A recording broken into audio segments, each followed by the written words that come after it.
இன்றைய முக்கிய நிகழ்வுகள். வீடு வீடாக சென்று மக்கள் தொகை கணக்கெடுக்கும் பணி மாவட்ட ஆட்சியர் குலோத்துங்கன் துவக்கி வைத்தார்.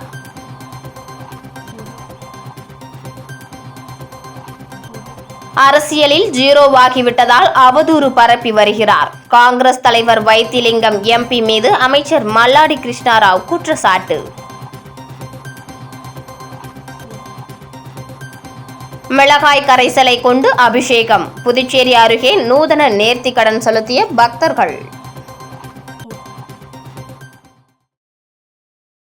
புதுச்சேரி கடலூர் சாலையில் ரயில்வே மேம்பாலம் கட்டும் பணியை துணைநிலை ஆளுநர் கைலாஷ்நாதன் நேரில் ஆய்வு செய்தார். புதுச்சேரியில் நாளுக்கு நாள் அதிகரித்து வரும் போக்குவரத்து நெரிசலால் மக்கள் மிகுந்த பாதிப்புக்குள்ளாகி வருகின்றனர். புதுச்சேரியில் போக்குவரத்து நெரிசலை குறைக்கும் வகையில் உப்பனாறு வாய்க்கால் மேல் மறைமலை அடிகள் சாலை காமராஜர் சாலையை இணைக்கும் வகையில் பாலம் கட்டப்படுகிறது. இந்த கட்டுமான பணி பல்வேறு காரணங்களால் கடந்த 10 ஆண்டுகளுக்கும் மேலாக ஆமை வேகத்தில் நடைபெற்று வருகிறது. இந்த நிலையில் துணைநிலை ஆளுநர் கைலாஷ்நாதன் இந்த பாலம் கட்டுமான பணியை நேரில் சென்று ஆய்வு செய்தார். பொதுமக்கள் எதிர்கொள்ளும் சிரமங்களை கருத்தில் கொண்டு கட்டுமான பணிகளை விரைந்து முடித்து மக்கள் பயன்பாட்டிற்கு கொண்டு வரும் விதமாக பணிகளை விரைந்து முடிக்க ஒப்பந்ததாரர் மற்றும் பொறியாளர்களுக்கு அறிவுறுத்தினார். கட்டுமான பணிகளின் போது பொதுமக்கள், வாகன ஓட்டிகள் வாகனங்கள் மாற்றுப்பாதையில் செல்ல தேவையான அனைத்து ஏற்பாடுகளையும் செய்து தர பொதுப்பணித்துறைக்கு உத்தரவிட்டார். இதேபோல் புதுச்சேரி கடலூர் சாலையில் அமைக்கப்பட்டு வரும் ரயில்வே மேம்பால பணியையும் அவர் பார்வையிட்டு பணிகளை விரைந்து முடிக்க வலியுறுத்தினார். ஆய்வின் போது சட்டமன்ற உறுப்பினர்கள் நேரு, ஜான்குமார், பொதுப்பணித்துறை செயலர் டாக்டர் முத்தம்மா மற்றும் அதிகாரிகள் உடனிருந்தனர்.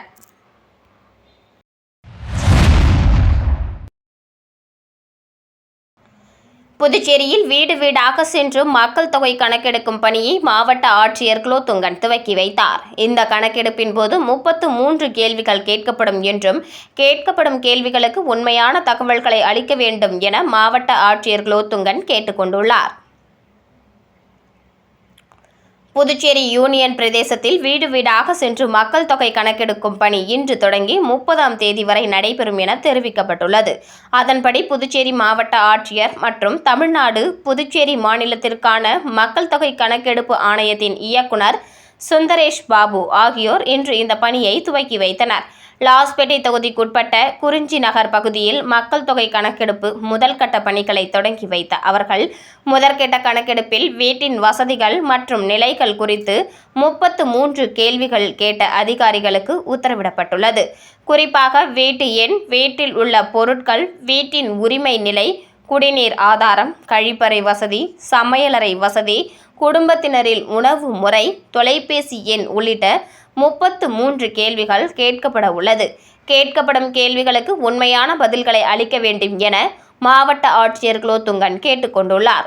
கணக்கெடுப்பு நோக்கத்திற்காக அதிகாரிகள் வீட்டு வளாகத்திற்குள் வருவதையும், கணக்கெடுப்பு எண்கள் அல்லது குறியீடுகளை வீட்டில் இடுவதையும் அனுமதிக்குமாறு பொதுமக்களை மாவட்ட ஆட்சியர் கேட்டுக் கொண்டுள்ளார். மக்கள் தொகை கணக்கெடுப்பு தகவல்கள் அனைத்தும் சட்டப்பிரிவு 15 கீழ் முற்றிலும் ரகசியமாக பாதுகாப்பாக வைக்கப்படும் என தெரிவிக்கப்பட்டுள்ளது. விதிமுறைகளின்படி கணக்கெடுப்பிற்கு ஒத்துழைக்காத சூழல் இருந்தாலோ, வேண்டுமென்றே தவறான தகவல்களை அளித்தாலோ 1000 ரூபாய் வரை அபராதம் வசூலிக்கப்படும் எனவும் தெரிவிக்கப்பட்டுள்ளது.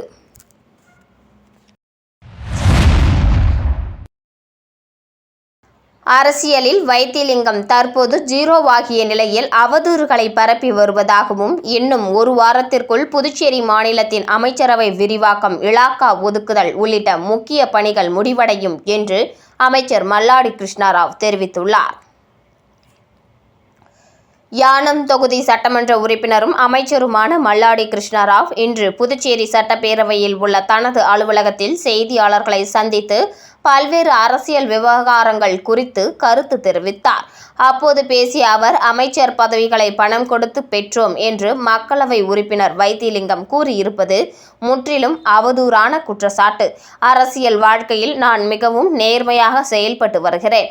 என் மீது யார் ஊழல் குற்றச்சாட்டு வைத்தாலும் அதற்கு ஆதாரத்துடன் பதில் அளிக்க தயாராக இருக்கிறேன். ₹1 கூட பொதுமக்களின் பணத்தை தனிப்பட்ட தேவைக்காக பயன்படுத்தியதில்லை. மாறாக மக்களின் பணத்தை மக்களுக்காக செலவழித்தவன் என்ற பெயரை பெற்றுள்ளேன் என்றார். தொடர்ந்து பேசிய அவர், முதலமைச்சர் ரங்கசாமி மற்றும் வைத்திலிங்கம் உள்ளிட்ட 4 முதலமைச்சர்களின் அமைச்சரவைகளில் நான் பணியாற்றியுள்ளேன். நான் வகித்த துறைகளில் பல்வேறு நலத்திட்டங்களை அறிமுகப்படுத்தியுள்ளேன். குறிப்பாக 2016 முதல் 2021 வரையிலான காலம் மிகவும் சவாலானதாக இருந்த போதிலும் மத்திய அரசுடன் தொடர்ந்து பேசி வளர்ச்சி திட்டங்களை கொண்டு வந்தேன்.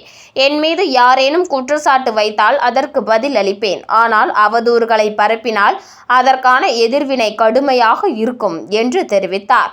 மேலும் துணைநிலை ஆளுநராக இருந்த கிரண்பேடி என் மீது குற்றச்சாட்டுகளை முன்வைத்த போது அதற்கு உரிய பதிலை அளித்தேன். முதலமைச்சர் ரங்கசாமி போல் அமைதியாக கடந்து செல்லும் குணம் எனக்கு இல்லை.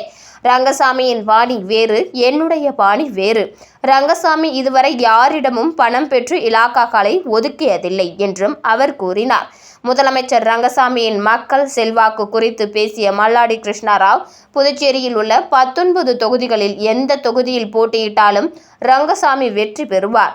அவருக்கு மக்கள் மத்தியில் மிகுந்த ஆதரவு உள்ளது. ஆனால் வைத்திலிங்கம் அண்மையை தேர்தலில் டெபாசிட் இழந்தார்.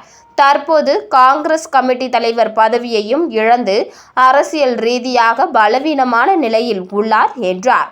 வைத்திலிங்கம் குறித்து மேலும் விமர்சித்த அவர், வைத்திலிங்கத்தின் தந்தை நல்ல பெயரை பெற்றவர். ஆனால் வைத்திலிங்கம் தொடர்ந்து அவதூறுகளை பரப்பி வருகிறார். அவர் பேசும் விதத்தை பார்த்தால் அவரது சிந்தனையில் ஏதோ கோளாறு இருப்பதாக தோன்றுகிறது என்று கடுமையாக விமர்சித்தார். தனது பணிகள் குறித்து பேசிய அமைச்சர், மக்களுக்கான சேவையை தொடர்ந்து செய்து வருகிறேன். முன்பை விட 2 மடங்கு அதிகமாக உழைத்து வருகிறேன். எனக்கு ஒதுக்கப்படும் துறைகளில் அடுத்த 10 ஆண்டுகளுக்கான வளர்ச்சி திட்டங்களை தற்போது தயாரித்து வருகிறேன் என்றார். அமைச்சரவை விரிவாக்கம் மற்றும் இலாக்கா ஒதுக்கீடு குறித்த கேள்வி எழுப்பப்பட்ட போது, அமைச்சரவை விரிவாக்கம் மற்றும் துறை ஒதுக்கீடு தொடர்பான முடிவுகள் இன்னும் 1 வாரத்திற்குள் எடுக்கப்படும். தேசிய ஜனநாயக கூட்டணியில் பல்வேறு கட்சிகள் இடம்பெற்றுள்ளதால் அனைவருடனும் ஆலோசனை நடத்த வேண்டியிருப்பதால் காலதாமதம் ஏற்பட்டுள்ளது என்று விளக்கம் அளித்தார்.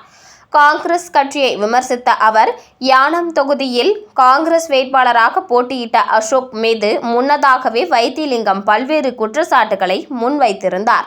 அப்படி இருக்க அவருக்கே மீண்டும் சீட் வழங்கியது ஏன்? அசோக்குடன் ஏதேனும் உடன்பாடு ஏற்பட்டதால் தானா அவரை வேட்பாளராக அறிவித்தார் என்ற சந்தேகம் எழுகிறது என்று கேள்வி எழுப்பினார்.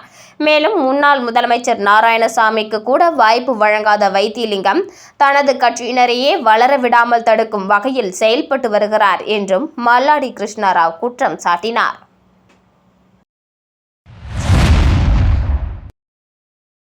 விழுப்புரம் மாவட்டம் ஆரோவில் அடுத்த இடையஞ்சாவடி கிராமத்தில் அமைந்துள்ள ஸ்ரீ வர்ணமுத்து மாரியம்மன் ஆலயத்தில் நடைபெற்ற 91ஆம் ஆண்டு மிளகாய் பொடி கரைசல் அபிஷேகத்தில் நூற்றுக்கணக்கான பக்தர்கள் பங்கேற்று சுவாமி தரிசனம் செய்தனர். விழுப்புரம் மாவட்டம் ஆரோவில் அருகே உள்ள இடையஞ்சாவடி கிராமத்தில் 100 ஆண்டு பழமை வாய்ந்த ஸ்ரீ வர்ணமுத்து மாரியம்மன் ஆலயத்தில் தீமிதி திருவிழா கடந்த 26ஆம் தேதி கொடியேற்றத்துடன் துவங்கியது.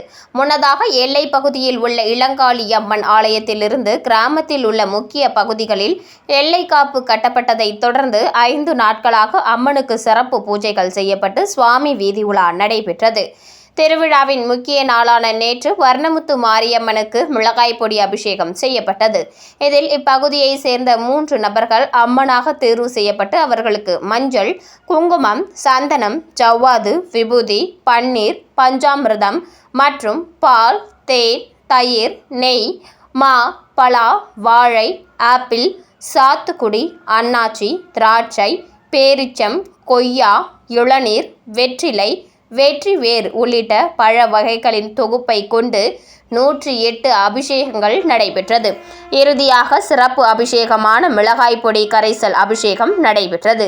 இதில் அம்மனாக தேர்வு செய்யப்பட்ட பக்தர்கள் மிளகாய் பொடி கரைசலை வாங்கி அமிர்தம் போல் குடிப்பதை கண்ட பக்தர்கள் ஓம் சக்தி பராசக்தி கோவிந்தா கோவிந்தா என விண்ணை முட்டும் கோஷங்கள் எழுப்பி சுவாமி தரிசனம் செய்தனர்.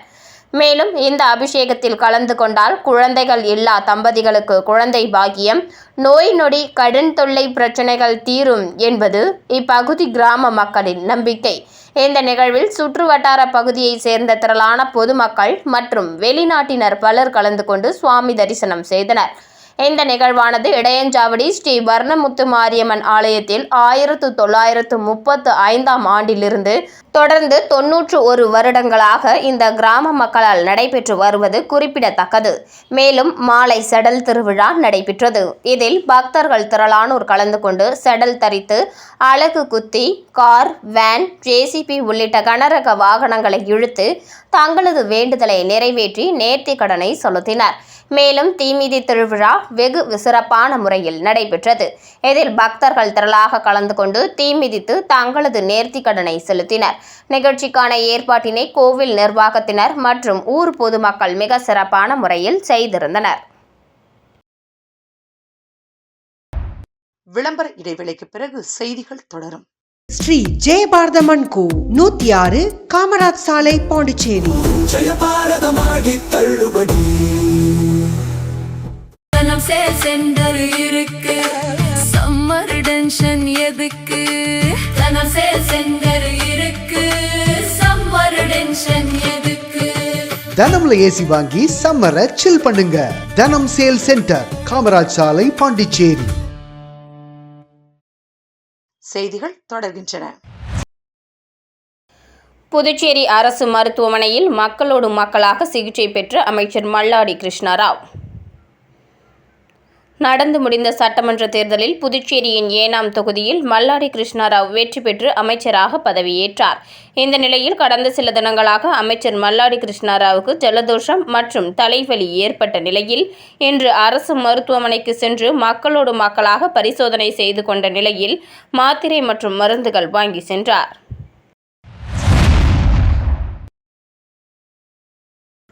ஒதியம்பட்டு கொம்பாக்கம் புனித ஜெயராக்கினி அன்னை ஆலயத்தில் நடைபெற்ற பெரிய தேர்பவனி திருவிழாவில் சட்டமன்ற உறுப்பினர் ரவிக்குமார் கலந்து கொண்டார். புதுச்சேரி மாநிலம் வில்லியனூர் பங்கு ஒதியம்பட்டு கொம்பாக்கம் புனித ஜெயராக்கினி அன்னை ஆலய ஆண்டு திருவிழாவின் சிறப்பு திருப்பலி நேற்று காலை 8 மணி அளவில் நடைபெற்றது. இந்த திருப்பலியை திரு இருதய ஆண்டவர் பசிலிக்கா ஆலய அருட்தந்தை பிச்சைமுத்து அடிகளார் நிறைவேற்றினார். திருவிழாவிற்கு வில்லியனூர் பங்கு தந்தை ஆல்பர்ட் அடிகளார் தலைமை தாங்கினார். மாலை நடைபெற்ற பெரிய தேர்பவனியில் புனித ஜெயராக்கினி மாதா உருவம் பதித்த சுருவம் தாங்கிய தேர்பவனியை பங்கு தந்தை புனிதப்படுத்திய பின்பு வில்லியனூர் தொகுதியின் சட்டமன்ற உறுப்பினர் ரவிக்குமார் தேர்பவனியில் கலந்து கொண்டு சிறப்பித்தார். மேலும் இந்த தேர்பவனியில் மத நல்லிணக்கத்தை போற்றும் வகையிலும் மற்றும் சகோதரத்துவத்தை வளர்க்கும் விதத்திலும் அனைவருக்கும் பொன்னாடைகள் அணிவித்து திருவிழா வாழ்த்துக்கள் பரிமாறிக்கொள்ளப்பட்டது. விழா ஏற்பாடுகளை ஒதியம்பட்டு கும்பாக்கம் கிராம கிறிஸ்தவ பஞ்சாயத்து தலைவர் ஆசிரியர் அந்தோனீஸ், நாட்டாண்மை எட்மண்ட், செயலாளர் ரோஜிநாதன், பொருளாளர் மற்றும் துணைத் தலைவர் ரெமோன் எலியாஸ், உபதேசியார் ராக் லியோதே மற்றும் இளைஞர்கள், பாடல் குழுவினர்கள், பக்த சபையினர்கள் ஆகியோர் செய்திருந்தனர். நடைபெற்ற ஆடம்பர தேர்பவனியில் பொதுமக்கள் ஏராளமானோர் கலந்து கொண்டு சிறப்பித்தனர்.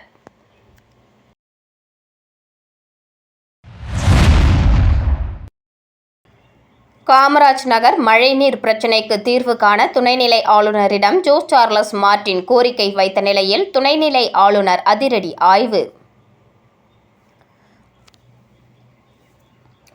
லட்சிய ஜனநாயக கட்சியின் தலைவரும் காமராஜ் நகர் தொகுதியின் சட்டமன்ற உறுப்பினருமான ஜோஸ் சார்லஸ் மார்டின் நேற்று புதுச்சேரி துணைநிலை ஆளுநர் கைலாஸ்நாதனை நேரில் சந்தித்து பல்வேறு பொதுமக்கள் நலன் கருதி கோரிக்கைகள் அடங்கிய மனுவை வழங்கினார். அந்த மனுவில் குறிப்பாக காமராஜர் நகர் தொகுதியில் ஒவ்வொரு மழைக்காலத்திலும் மழைநீர் தேங்கி பொதுமக்கள் கடும் சிரமத்திற்கு உள்ளாகி வருவதாக சுட்டிக்காட்டப்பட்டது. இதற்கு முக்கிய காரணமாக உப்பனாறு வாய்க்கால் மற்றும் வெள்ளவாரி வாய்க்காலில் நடைபெற்று வரும் பாலப்பணிகள் முழுமையாக நிறைவு பெறாததே காரணம் என தெரிவிக்கப்பட்டது.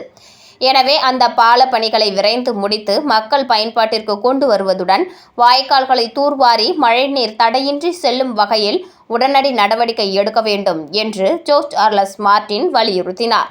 இதனைத் தொடர்ந்து துணைநிலை ஆளுநர் கைலாஷ்நாதன் சம்பந்தப்பட்ட பகுதிகளை அதிகாரிகள் நேரில் ஆய்வு செய்ய உத்தரவிட்டதுடன் நடைபெற்று வரும் பால பணிகளை விரைவாக முடித்து பொதுமக்கள் பயன்பாட்டிற்கு ஒப்படைக்க வேண்டும் என்றும் அறிவுறுத்தினார். மேலும் உப்பனாறு மற்றும் வெள்ளவாரி வாய்க்காலை முறையாக தூர்வாரி மழைநீர் தேங்காமல் சீராக வடிந்து செல்ல தேவையான அனைத்து நடவடிக்கைகளையும் மேற்கொள்ள வேண்டும் என அதிகாரிகளுக்கு உத்தரவிட்டார். காமராஜ் நகர் தொகுதி மக்களின் நீண்டகால கோரிக்கையை நிறைவேற்றும் வகையில் இந்த நடவடிக்கை அமையும் என பொதுமக்கள் நம்பிக்கை தெரிவித்துள்ளனர். நிகழ்ச்சியில் சட்டமன்ற உறுப்பினர் ஜான்குமார், முன்னாள் சட்டமன்ற உறுப்பினர் ரிச்சர்ட் ஜான்குமார் ஆகியோர் உடனிருந்தனர்.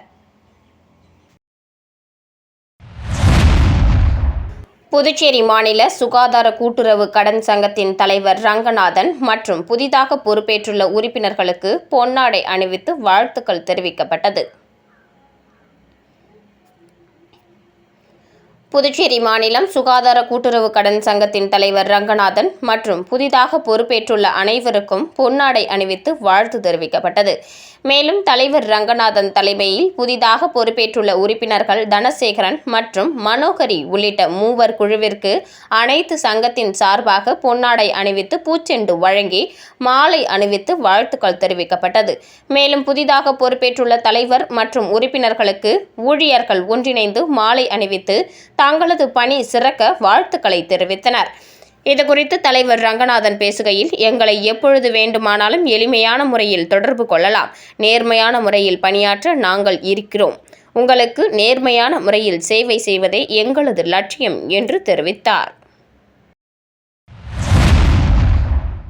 லட்சிய ஜனநாயக கட்சியின் தமிழ்நாட்டின் பொதுச் செயலாளராக நெல்லை ஜீபாவை லட்சிய ஜனநாயக கட்சியின் தலைவர் ஜோஸ் சார்லஸ் மார்டின் சான்றிதழ் வழங்கி நியமனம் செய்தார். தொடர்ந்து அவருக்கு பொன்னாடை அணிவித்து வாழ்த்துக்கள் தெரிவித்தார். மேலும் அவர் பொன்னாடை அணிவித்து நன்றி தெரிவித்துக் கொண்டார். காரைக்காலில் அப்பல்லோ மருத்துவமனை சார்பில் சிறப்பு மருத்துவ முகாம் நடைபெற்றது. காரைக்கால் மாவட்டம் திருநள்ளாறு அருகே அம்பகரத்தூரில் செயல்பட்டு வரும் அம்பகரத்தூர் மருத்துவமனை மற்றும் சென்னை அப்பல்லோ மருத்துவமனை இணைந்து சிறப்பு மருத்துவ ஆலோசனை முகாமை நடத்தின. முகாமில் அப்பல்லோ மருத்துவமனையின் காது, மூக்கு, தொண்டை நிபுணர் டாக்டர் அகல்யா பாலின் வசந்தி மற்றும் புற்றுநோய் அறுவை சிகிச்சை நிபுணர் டாக்டர் ஏசி செந்தில்குமார் ஆகியோர் பங்கேற்று நோயாளிகளுக்கு பரிசோதனை செய்து ஆலோசனைகள் வழங்கினர். காது கேளாமை, காது வலி, தலை சுற்றல், மூக்கடைப்பு, சைனஸ் பிரச்சனைகள் உள்ளிட்ட ENT தொடர்பான நோய்கள் மற்றும் வாய், தொண்டை, தைராய்டு, மார்பக புற்றுநோய் உள்ளிட்ட புற்றுநோய் தொடர்பான நோய்களுக்கு சிறப்பு ஆலோசனைகள் வழங்கப்பட்டன. இந்த முகாமில் ஏராளமான பொதுமக்கள் பங்கேற்று மருத்துவ நிபுணர்களின் ஆலோசனைகளை பெற்றனர். முகாமை அம்பகரத்தூர் மருத்துவமனை நிர்வாகத்தினர் சிறப்பாக ஏற்பாடு செய்திருந்தனர்.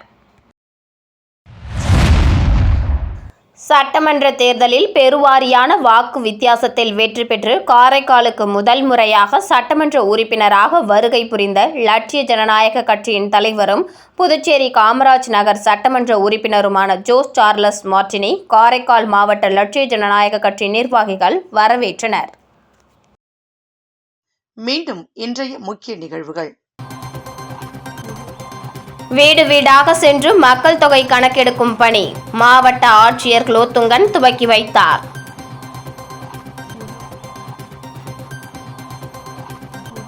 அரசியலில் ஜீரோவாகிவிட்டதால் அவதூறு பரப்பி வருகிறார். காங்கிரஸ் தலைவர் வைத்திலிங்கம் MP மீது அமைச்சர் மல்லாடி கிருஷ்ணாராவ் குற்றச்சாட்டு. மிளகாய் கரைசலை கொண்டு அபிஷேகம். புதுச்சேரி அருகே நூதன நேர்த்திக்கடன் செலுத்திய பக்தர்கள்.